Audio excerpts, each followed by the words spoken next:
Siang anak-anakku sekalian, bertemu kembali di materi BK. Pada kesempatan ini kita akan membahas apa itu cinta kasih. Ibu sendiri masih belajar tentang cinta kasih, di mana kasih tidak pernah berhenti sampai akhir kehidupan ini. Semoga pelajaran hari ini menyenangkan. Selamat menikmati.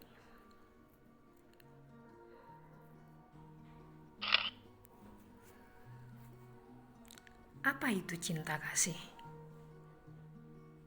Cinta dan kasih adalah dua kata yang hampir sama, tetapi mempunyai makna yang berbeda. Menurut Kamus Umum Bahasa Indonesia karya WCS, Purwadarminta, cinta itu rasa sangat suka kepada seseorang, atau rasa sayang kepada seseorang, ataupun rasa sangat kasih, sangat tertarik hatinya kepada seseorang. Adapun kata kasih artinya perasaan sayang atau cinta kepada seseorang dan menaruh belas kasihan. Dengan demikian, arti cinta dan kasih hampir sama, sehingga arti kasih memperkuat arti cinta. Kasih adalah sebuah kata yang sering terdengar di telinga kita. Kasih lebih bersifat kepada kepedulian seseorang tanpa meminta pamrih atau imbalan.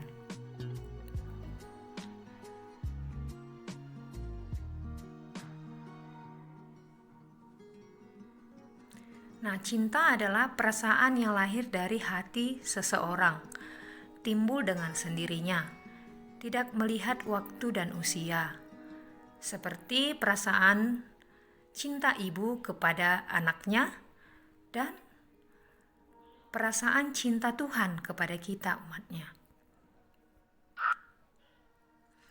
Dalam kitab Korintus 13 ayat 4-7 dituliskan, kasih itu sabar, kasih itu murah hati, ia tidak cemburu, ia tidak memegahkan diri dan tidak sombong.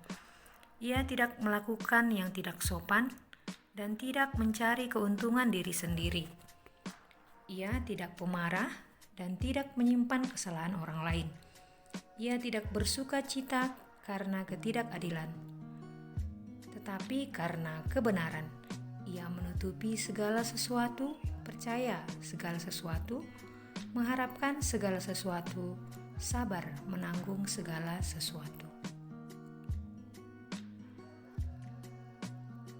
Ada 10 indikator untuk menunjukkan sikap cinta kasih. Yang pertama, membangun cinta kasih untuk menopang persaudaraan.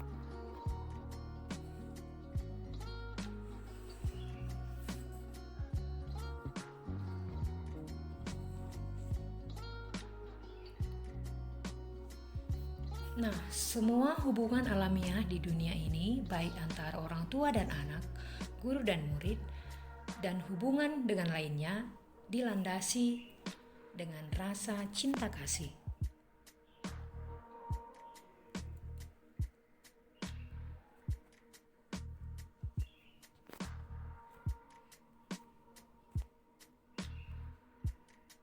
Yang kedua, memberi penguatan kepada yang putus asa.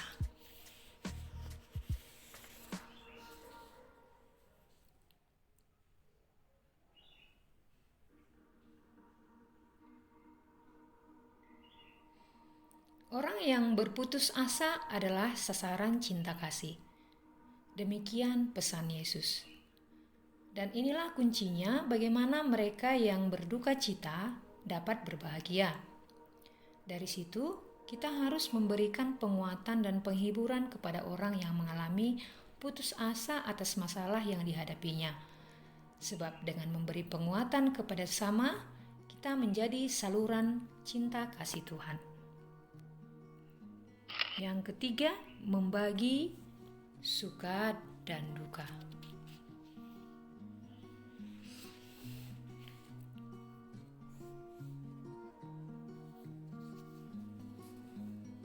Jadi, sebagai makhluk sosial, kita tidak dapat hidup sendiri. Saat suka atau duka, kita bisa membagikannya kepada sesama kita.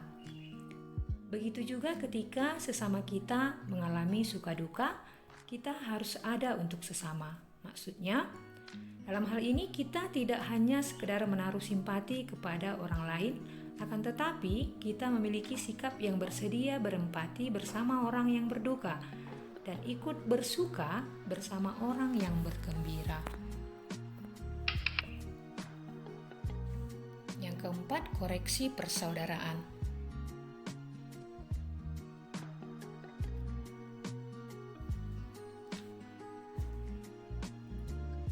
Dalam hal ini, memberi koreksi kepada sesama bertujuan untuk mengarahkan sesama kita untuk menjadi lebih baik.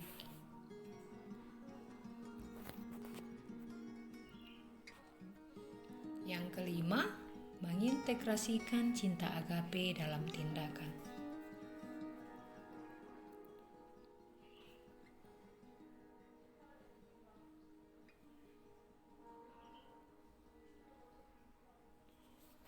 Nah, dalam hal ini, kasih agape bekerja untuk memberikan kebaikan bagi orang lain tanpa mempedulikan apa yang ia sendiri rasakan saat ini. Jadi dalam hal ini, ia bekerja dengan setulus hati dan membantu teman kita dengan setulus hati. Cinta agape itu memprioritaskan pemberian diri untuk melayani sesama tanpa memperhatikan latar belakang, suku, agama, dan ras, sehingga membuat keadaan semakin baik. Yang keenam, menerima kelebihan dan kekurangan orang lain.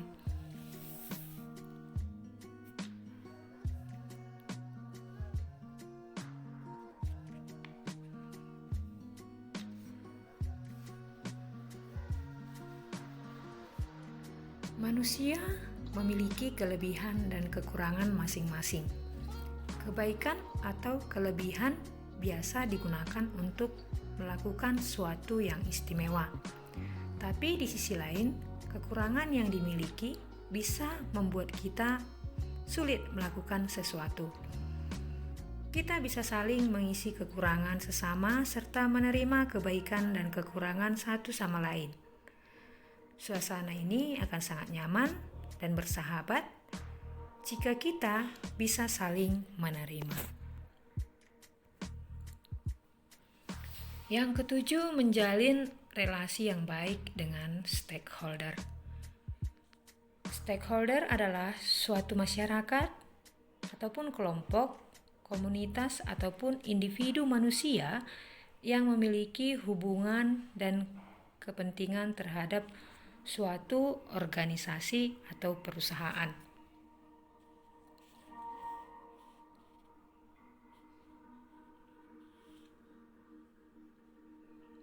Peran setiap orang dalam stakeholder, terutama untuk pemangku jabatan, bisa berdampak positif, bisa juga berdampak negatif. Oleh karena itu, kita harus menjalin relasi yang baik dengan stakeholder untuk meningkatkan kualitas tempat kita berada.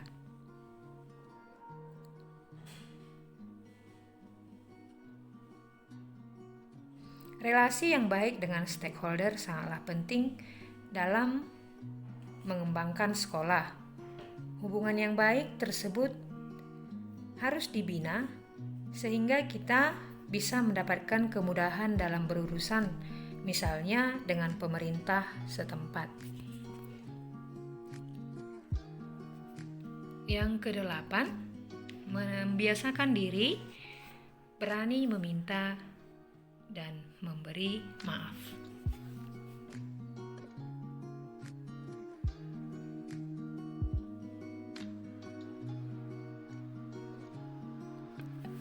Memaafkan atau meminta maaf kepada orang lain berarti kita membuka pintu perdamaian serta menyambung tali persaudaraan sehingga akan menjadikan kehidupan yang harmonis serta membuka peluang kehidupan ke arah yang lebih baik.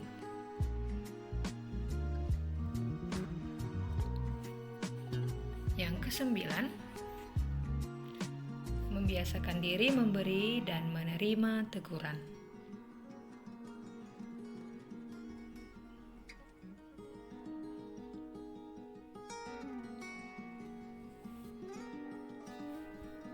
Bila kita membiasakan memberi teguran kepada teman kita juga harus terbiasa menerima teguran dari teman.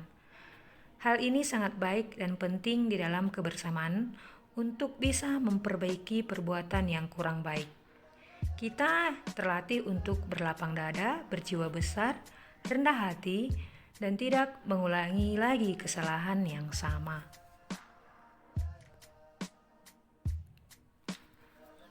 Yang ke-10, membiasakan diri untuk menjauhi persaingan yang tidak sehat.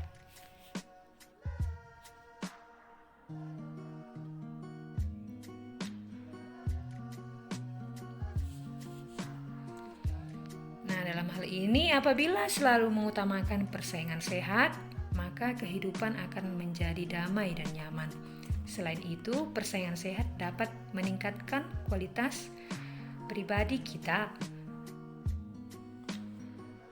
Nah, mereka yang bersaing akan selalu mengasah dan meningkatkan keahliannya guna menghadapi suatu persaingan dengan orang lain.